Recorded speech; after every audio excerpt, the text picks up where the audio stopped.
और अगर हम बेनिफिक और मेलेफिक प्लैनेट्स की बात करें तो भारत के हॉरोस्कोप के लिए दो सबसे प्रोमिनेंट प्लैनेट निकल के आते हैं।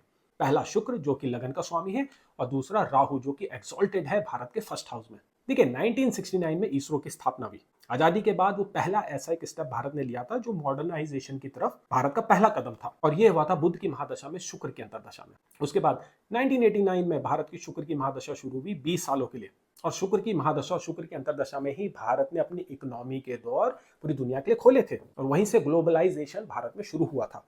उसके बाद सबसे महत्वपूर्ण समय आता है 1998 का। 1998 में भारत ने पोखरण में न्यूक्लियर टेस्ट किया, भारत न्यूक्लियर शक्ति बना। और आप दशा महादशा का जरा पैटर्न देखिए, वीनस की महादशा में राहु की अंतरदशा, भारत के जो सबसे दो स्ट्रॉन्गेस्ट और सपोर्टिव प्लैनेट है, उन्होंने भारत को न्यूक्लियर शक्ति बनाया। अगर भारत उस टाइम पे न्यूक्लियर टेस्ट ना करता, अगर शुक्र की महादशा राहु की अंतरदशा में ये इवेंट नहीं हुआ था, तो आज पड़ोसी देश तो भारत को खा चुके होते, आज भारत की स्थिति ना होती, आज भारत बहुत पीछे होता।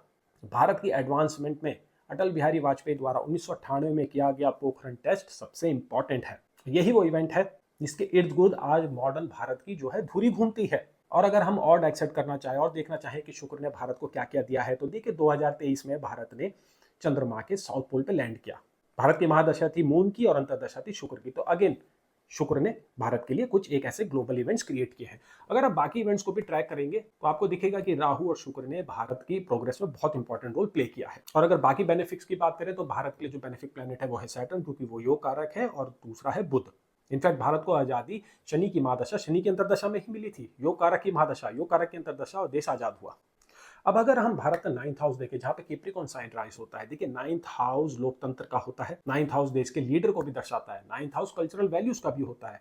और इन्हीं सारी चीजों के लिए भारत जाना जाता है। डिस्पाइट इतनी विविधताएं होते हुए, इतनी जनसंख्या होते हुए, इतना क्षेत्रफल होते हुए भी भारत के लोकतंत्र में कभी आंच नहीं आई है। हाँ, बस वो एक इमरजेंसी का समय था, वो काला अध्याय था जब लोकतंत्र के ऊपर कुछ एक दाग धब्बे लगे। तो ये 9th हाउस का ही इफेक्ट है, जिसपे सूर्य, चंद्रमा, शुक्र, बुध और शनि के जो है दृष्टि पड़ रही है। उसी के साथ साथ राहु फर्स्ट हाउस से भी 9th हाउस को देख रहा है, और मंगल जो कि 12th हाउस लॉर्ड है, सेकंड हाउस से 9th हाउस को देख रहा है। तो 9th हाउस में जो इतने सारे एस्पेक्ट पड़े हैं, ये भारत की हॉरोस्कोप का जो है एक्सिस है, ये भारत की हॉरोस्कोप की स्ट्रेंथ है। आज भारत अपनी कल्चरल वैल्यूज के लिए जाना जाता है, भारत अपने आयुर्वेद के लिए जाना जाता है, भारत ज्योतिष के लिए जाना जाता है, भारत योग के लिए जाना जाता है। क्यों? क्योंकि 9th हाउस में इतने सारे प्लैनेट्स का एस्पेक्ट पड़ा हुआ है।